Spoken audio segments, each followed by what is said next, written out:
Hello, everyone. Once again, thanks for joining us. Today, I really am absolutely ecstatic to be welcomed by sports broadcaster and podcaster Simon Thomas. Simon, welcome. How are you? Not bad, you? Good. Yeah, I'm all right. Thank you. I'm all right. Not Good, enjoying good. this weather. We've got some sunshine here, so I'm all Have right. you? So I Yeah, think someone's called it Mayvember, haven't they? Because it's just been like winter for a month. yeah. We've had a lot of rain here, but just at the moment we've got some sun, so we're all right. Good. Well, enjoy it. As I say, thanks everyone for joining us. As always with these, it's talking to public figures in and around the sporting arena, finding out about their experiences with mental health, what can affect them, and to show you that A, you're not alone, and B, if they've got any advice, to see what they can say, and maybe it'll ring true with someone. So, Simon, without further ado, obviously, tell us about your experiences. You talk about them a lot sometimes, so give us a bit more info. Yeah, so I've had a couple of quite bad experiences with mental illness. One was quite a few years ago when we were trying to have a second child. So my late wife was found out to have some quite serious fertility problems. So we looked into having IVF and we decided to do it. And in the end, we said we'd only try it twice. So the first time failed, second time worked, and then sadly she miscarried. So our hopes of having a brother or sister for Ethan were over at that point. And, I think men and women tend to deal with big life events, disappointment, trauma, whatever it might be, in quite different ways. And I was kind of the classic guy. I kind of retreated, went into a bit of a dark place. And I think our counsellor called it a cave.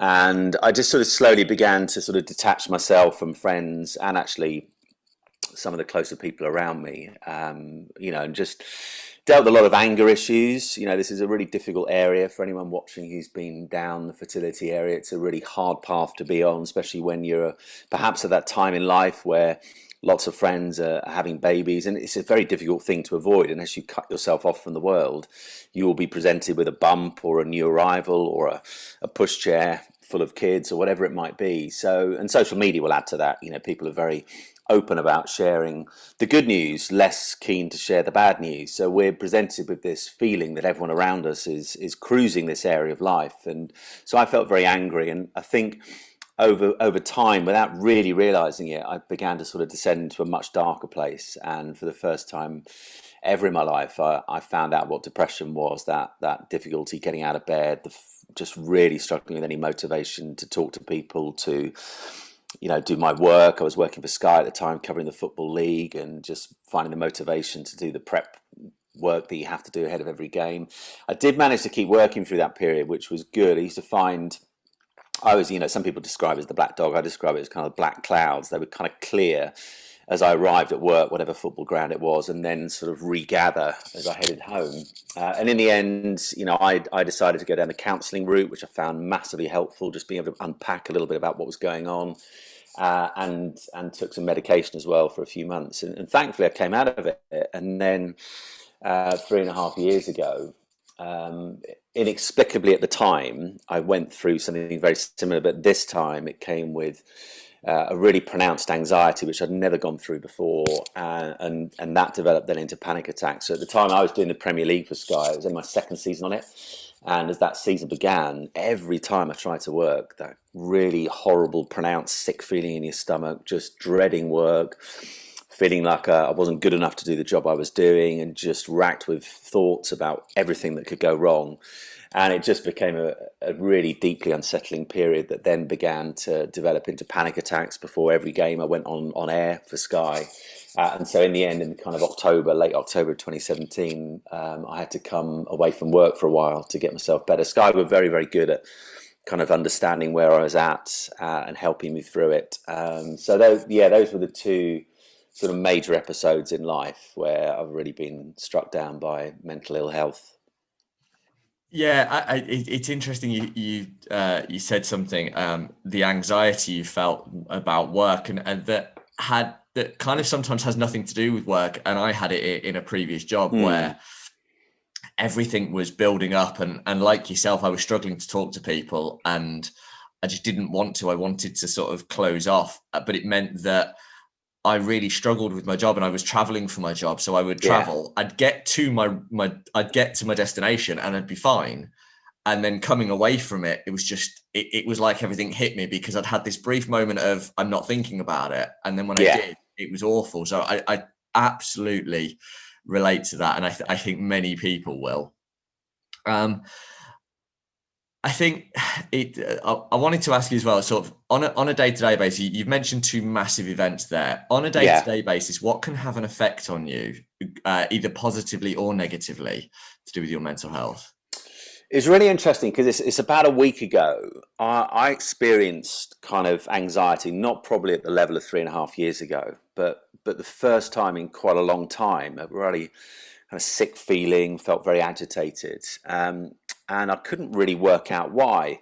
And I'd been on a trip into London for the first time in a while, just to pick up something I'd ordered. And I've been fine with the pandemic. Obviously, it's a worrying time. It's frustrating. It's been hard for everybody. But I haven't really experienced any mental health issues throughout the whole pandemic. I haven't felt fear-filled or anxiety-filled or anything. I've been fairly calm. And I think when you've been through some big life events ahead of something, it kind of gives you a reference point. So something like this, even though it is very disconcerting and frustrating and very hard at times, you kind of have a context in which to put it. So it's felt bearable the last year. And I've not struggled with anxiety at all. But I got back from this trip to London and I thought, why am I feeling like this? And I sort of sat down and I thought through the day. And it was only half a day I'd gone into London. And as I kind of reflected on it, I had on the journey in got quite annoyed with the constant flow of announcements on the train and then the tube. So I live in Buckinghamshire now, so it's about a 40-minute journey into London. And between getting on the train at Amersham and getting off the tube line at Piccadilly Circus, I think I counted on the way in 24 announcements, 25 on the way back, constantly being hit over the head with the need to social distance, the need to wear masks, the fact you'll get fined if you're not wearing one, COVID being mentioned on almost on a loop. Got on the tube at Marylebone, and quite an angry tube driver every time he left the stop because the rules had just changed. Said the rules on the tubes haven't changed. Stay socially distanced. The police will fine you £200 if you don't. And everywhere you went in London, the bus stops would have a poster up about COVID, and then the same journey home. And then I'm a bit of a news hound. I like to keep across what's going on, and I was just having a flick through Twitter as I got near to the station to get off and go home. And it's just awash with COVID again. And then I switch on my radio as I get in the car to drive back home. It's COVID again. And by the time I got home, for the first time since all of this began, I felt really anxious. And I didn't know why. And then I reflected on it and thought, you've been in this place where you can't escape. When we go to the shops now, every 5 minutes there's an announcement. And sometimes I feel I've got to take myself away from it. So what I decided to do that day was turn my phone off the rest of the day. Don't look at the news, switch the radio off, do something else, take yourself away from this.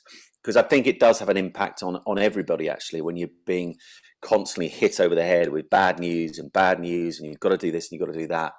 And I thought, actually, in terms of managing my way through today and not letting this ruin the rest of the day, take yourself away from the things that are making you feel anxious, which weren't before.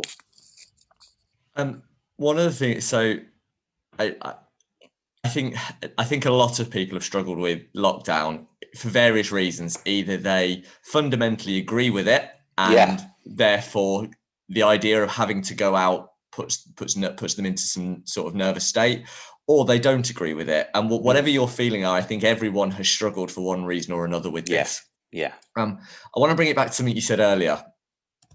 You mentioned your two massive life events that caused these issues, or two significant points of these issues.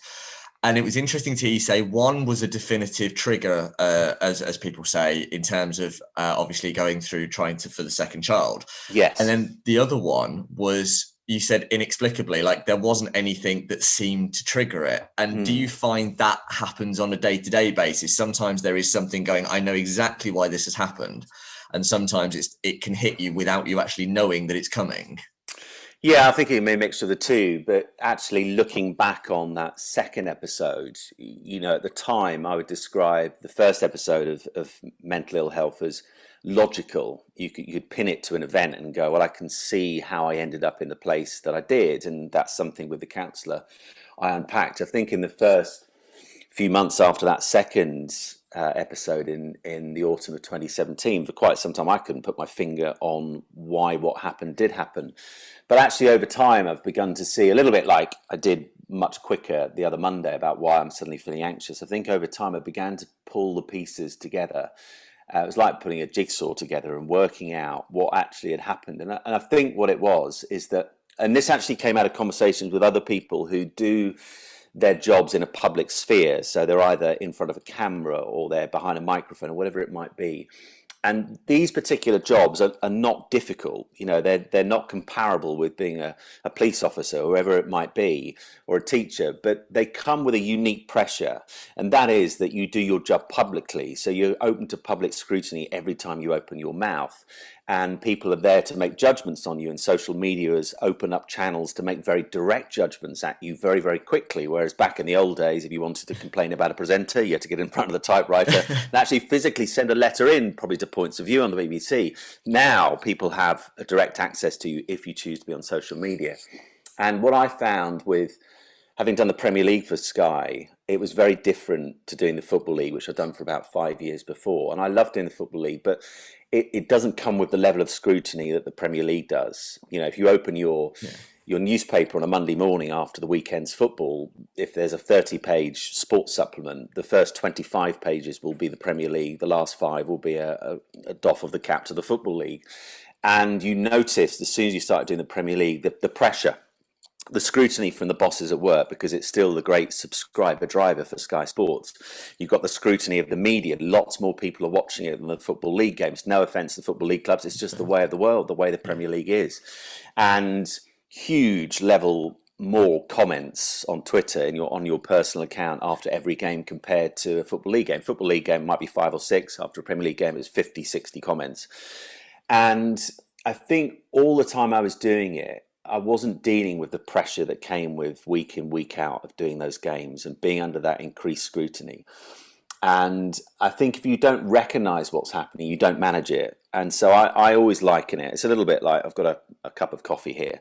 And I liken my brain over time with that adrenaline shot every time you go on air, the pressure that comes with it, the worry about getting things wrong, is that over time, unless you manage that, unless you recognize it, that the cup in your mind begins to fill up. And I think what happened in that autumn is it began to overflow. So suddenly a job that I really enjoyed became like my worst enemy. Suddenly a job where, I'd have healthy nerves before going on air.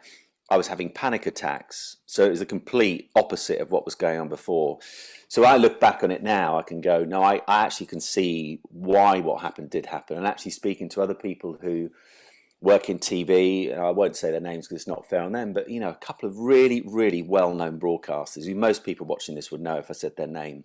And they've told me when we've chatted this through of having regular panic attacks before going on air. So this is something that wasn't just affecting me. It affects lots of other people who do their jobs where they're in a public sphere, where there's a lot of pressure and that horrible fear that if I mess up, everybody sees it. And if you don't deal with that, then eventually it will, the glass will begin to overflow and then things begin to really rapidly unravel. So it's about kind of recognizing it and then dealing with it and finding ways to manage that stress in a better way going forward. You're right. And I think being a very public figure, when you are in the Premier League, we've spoken to Rob Butler and Chris Gorham, who are BBC Radio Norfolk, and they've said the same thing. It's like during the broadcast, they're fine, but then they'll get a phone call, or they'll get a message, or they'll get a social media message, and it will just kind of like, it will be very, very different how they react to that. Brings me nicely on to another point. Obviously, doing this as part of the Canaries Trust. You yourself are a Norwich fan and a football fan. Moving away from the presenting side, moving to being a fan, how does sport have an effect on you? Is it something that does it have a positive effect, or do you find it has a negative effect if, say, Norwich lose, or if you're playing a particular sport and you don't do particularly well? How does sport affect you? I think the lows sport bring are far less significant for me than the highs that they bring. I think most Norwich fans will know that we'll go into next season with somewhat different expectations game by game that we've enjoyed this season. I think we will do better than 2 years ago, but we know our expectations will be very different. So the low of a loss won't be as pronounced as a low of a loss in the Championship season, because our expectations are so much higher.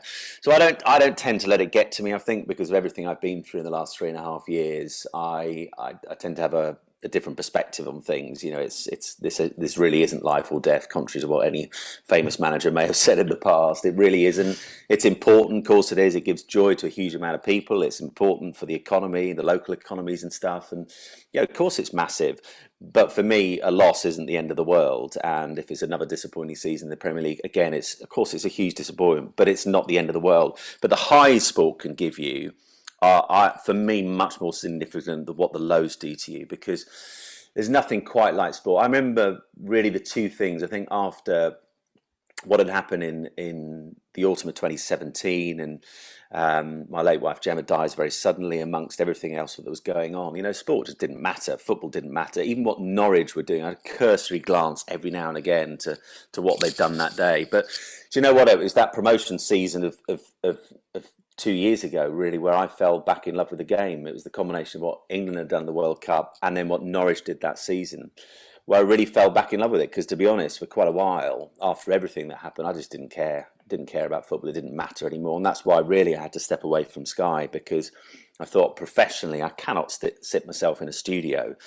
and pretend to care about what's going to happen over the next 90 minutes, because quite frankly right now I don't. But it does matter to everyone watching at home, so that would be unprofessional for me to put myself in that situation and work with pundits who care an awful lot about football.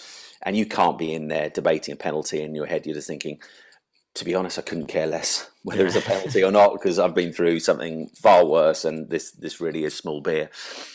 But it was the highs of that season that helped me fall back in love with the game. So the highs of what sport can do for you, and particularly how Norwich have made us feel through the pandemic. It's been a really rotten 14 months, but one of the shining lights for us sports fans and Norwich fans has been what this amazing team have brought us week in, pretty much week out for the last 10 months. It's been incredible. And it's going to be a really weird period to look back on, because we're going to go, this team gave us so many highs, but not the high of standing in the upper Barclay or lower Barclay celebrating another Pukki or Buendia goal. So it's a very weird thing, but I do think that has been a really big positive for lots of people. It's brought the fans together in a very different way to how we used to, but we still managed to have a really enjoyable experience. And I always think, for me personally, the highs sport can give you are way more significant than the lows.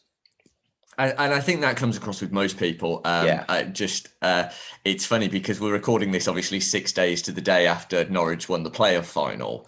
And I remember being, and I can talk you through the lowest of the lows in football and the highest of the highs from my own my own supporting. And it was, the lowest was the Colchester game in League One, where we lost 7-1 on the first game, and I was there for that game. Yeah. And I don't get to attend many games due to living so far away, but I was there for that one, first home game of the season, lost 7-1, and I came away from that game laughing. Now, that is such a low point for Norwich that a lot of people were affected, but for me, I came away laughing, not because it was funny, but because you couldn't really do anything else. No.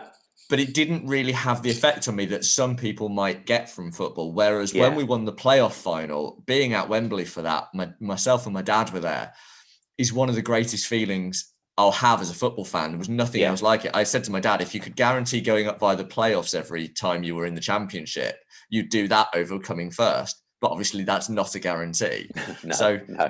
You're right about the highs being for I won't say for everyone, but for the majority of people, it comes across that the highest of the highs are much better, much more significant, I suppose, than the lowest of the lows. So yeah, you're totally right. Because I was lucky enough to present that playoff final against Middlesbrough in 2015. It was just, one of the most incredible days, unforgettable moments that I'll always remember. Just standing on the pitch as we went on air and just seeing the green and yellow half of Wembley just bathed in this glorious colour, looking up at my family in the stands who were not far away, being able to stand in the tunnel as the fourth official, Roger East, got ready to signal how much added on time there was, and then walking out behind all the subs and the playing staff as they crashed onto the pitch as the final whistle went. You know, those kind of memories live with you forever. Now, the memory of going to the Millennium Stadium to watch us lose in a penalty shootout against Birmingham City in a playoff final, I can remember that, but I don't often think about it. Whereas if I'm thinking about great moments with Norwich, I will immediately think back to 2015 and that moment, rather than going back to Cardiff and going, that was a really miserable day, that journey home on the train. Yeah, I can think through it all, but you don't tend to reflect. Well, I don't at least reflect on those moments, although you can remember them. Simon, thank you so much for doing this. I've always maintained I want to keep these a bit short so that to keep engagement throughout the whole video, because I think everyone's got a lot of good stuff to say and I don't want to trail stuff. But one thing before we go, obviously someone that's been through like being incredibly low, going through proper depression. Have you got any advice for anyone listening that is either struggling themselves or wants help, or other people that might be looking at this going, I wonder if one of my friends is in trouble? Have you got any advice for anyone? Yeah, I'd always say to people who maybe have a concern over a friend, it's something that a lot of mental health charities talk about now, is the importance of asking twice how someone is. Because so often in life, I know we haven't done this for a while, but whether we're in our work context or wherever it might be, or out socially, and we see someone, how you doing? You all right? Yeah, not too bad, is often the refrain most people, particularly blokes, come back with. And often just that, are you okay, doesn't tend, particularly with men, doesn't tend to open up much of a conversation other than just, yeah, I'm okay, thanks. Often when we ask a second time, are you okay, it can not always lead to that person perhaps opening up a little bit more than they would have done. So if you've got someone right now, and it's a really hard time, because I think there's an awful lot more people struggling, and it's one of my big worries coming out of this bizarre period is the mental health cost of what we've gone through over the last 14 or so months. It's going to be profound, and we're already seeing it amongst many people who are struggling with anxiety, perhaps for the first time ever, or depression because of just the weird place we found ourselves in for so long. So it's really important to ask people twice. Also, if you're trying to reach out to other people, you know, sometimes when, a little bit like I spoke about earlier, that first time of depression, beginning to retreat, beginning to detach myself from friends, that's often what people will do when they begin to feel low, they begin to feel depression, those dark clouds gathering. They begin to uncouple themselves from social connections. Now, I know we've lived in a very weird time where social connections haven't been easy, but obviously now things are getting easier and we're able to see people. But it's important not to take silence as a signal they're just not up for talking, because that may be where they're at. But often I found when I was struggling, people would text me and say, you okay? And just because I didn't immediately respond didn't mean I was okay. And sometimes just you've got to persevere with people. So if that 2 blue ticks don't appear on the WhatsApp message for a while, reach out again. You know, it may be just at that point they don't want to talk, and that's fine, but just giving the opportunity to open up. And also, last thing I'd say on reaching out to people is just recognize that you're not going to understand everything. If you haven't been through this before, don't try and come up with quick fixes. Never say something like pull yourself together. Just try and listen. I found out the most helpful thing 3.5 years ago when I had to come away from Sky, in terms of how Sky dealt with it, is that they listened. They wanted to understand how I was feeling, what they could do to help, rather than coming up with what I fear were going to be quick fixes. Right, how do we get you back on air in a week's time? So that's really important, to try and understand, even though you may not have the answers. And in terms of managing ourselves, I think sometimes just recognizing what influences on us can change how we're feeling. So it might be a little bit like me 10 days ago. If you're just feeling very anxious at the moment, you're finding the kind of overload of news, the uncertainty about, well, are the handbrakes going to come off on the 21st of June or not? I've got this event plan, I don't know if it's going to happen. Maybe just for an hour or two, actually for the day, just turn the phone off, turn the news notifications off if you've got those on your phone. Just release yourself from the constant barrage of stuff that's coming at us all the time. And sometimes just to recognize what's going on, you know, if we're feeling a bit anxious, if we're maybe having just mood swings, you know, we're fed up of still working from home, we're fed up of not seeing people, and just sometimes just saying, right, for 10 minutes I'm going to take myself out the room. If you've got outside space, whatever it might be, go for a walk, take yourself outside. I've got a lovely view where we live here in Buckinghamshire, so sometimes I just take myself out to the balcony and just look out, breathe that air in. and just put everything else down just for 5-10 minutes, just to kind of reset. I think that's the way I'd say, just to kind of reset for a moment. And the last thing I'd say is, please don't be afraid to reach out. And I'd say this particularly as a guy, I think we can be way too proud sometimes. We don't want to appear weak to our friends. And I always say this, is that I see vulnerability as a real expression of strength. That ability to say, do you know what, today I'm not okay. Actually, for the last week, the last month, the last 6 months, this pandemic, I've really been struggling, and I don't know who to turn to at the moment. You know, that's a really hard thing for some people to do, just to admit they're not okay. But actually, it's a sign of strength and not a sign of weakness. And the road to recovery, the road to healing, the road to getting on top of all these kind of things often comes with that moment where you just go and reach out and say, today I'm not okay, and I need someone to listen, I need someone to chat to, and then begin to walk again. That's probably the best advice I can give people. Okay, well, Simon, as I said a minute ago, thank you so much for doing this. Thank you for being open. And if anyone is watching this, at the end of the video, you'll see some charities that are absolutely fantastic in terms of help. But if you can't talk to a charity, just talk to a friend. Someone Yeah, will be wanting to help you. So, Simon, thanks again. Thank you so much. absolute pleasure. Okay, right. Bye, everyone. We'll see you on the next one. Tally ho.